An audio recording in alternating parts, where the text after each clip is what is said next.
Welcome to this video introducing the new features and functionality included in Twinn Witness 26. Detail Properties pane. One of the most notable enhancements in Witness 26 is the introduction of the all-new property grid pane, called Detail Properties. This can be toggled on, either in the View drop-down menu, the Model toolbar, or double-clicking an element. Recognizing the importance of quick access to element properties during the modeling process, we have streamlined the interface.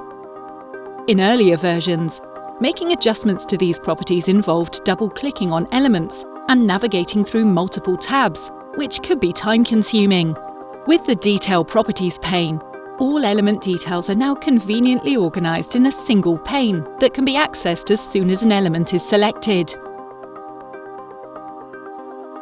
Element properties can now be directly modified from this single pane, greatly reducing the time spent on making simple adjustments.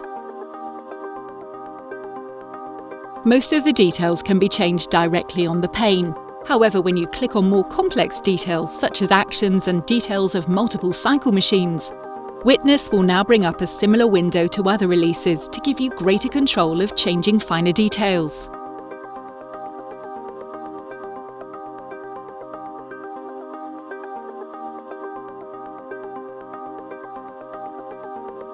A further piece of functionality around the pane is that if you drill down into a separate section of the details, for example the shift details, this will be remembered for when you select other elements that also have a shift details section.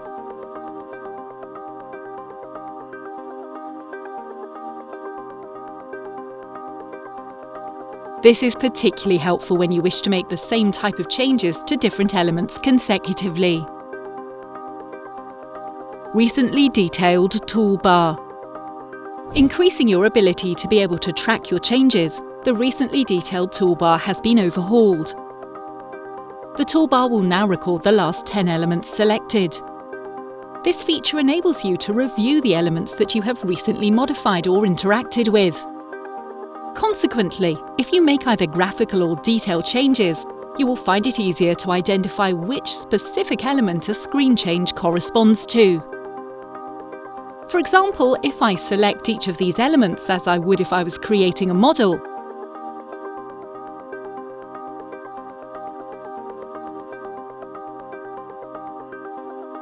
I can then look back at which ones I have selected by viewing the toolbar at the top of the screen.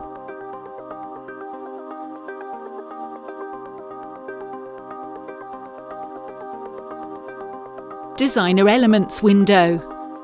Making changes to designer elements, whether that be detail or display changes, can now be done in a separate window.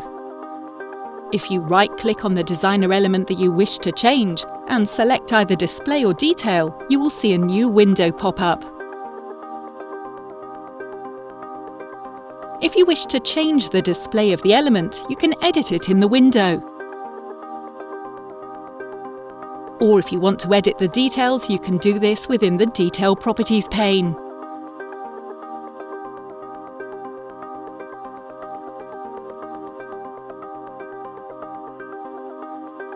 Having this new window has allowed me to change both display and detail properties in a single action, rather than needing to edit them separately.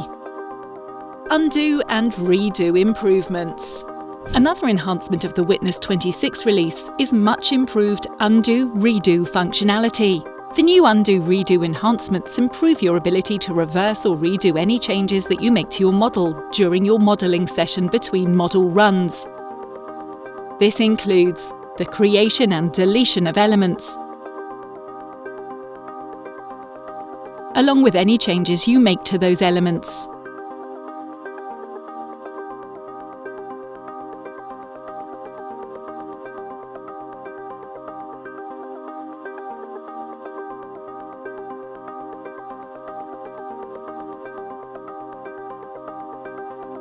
Additionally, there is a drop-down list available to you that shows all the changes that you have made, making it easier to track and understand what modifications are eligible for undo-redo.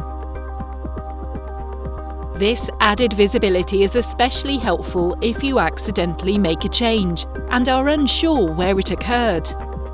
To view the drop-down list, I will make multiple changes and then click on the down arrow located next to the Undo button. I can now undo my changes to the point that I desire. With these enhancements, users have more control and a clearer overview of their modelling actions, allowing them to work more confidently and efficiently. Element Styles Updates. The style for elements with styles, like parts, labour and vehicles, no longer needs to be drawn as a display item to be edited. Selecting any instance of the element will show the style options within the Display Properties pane.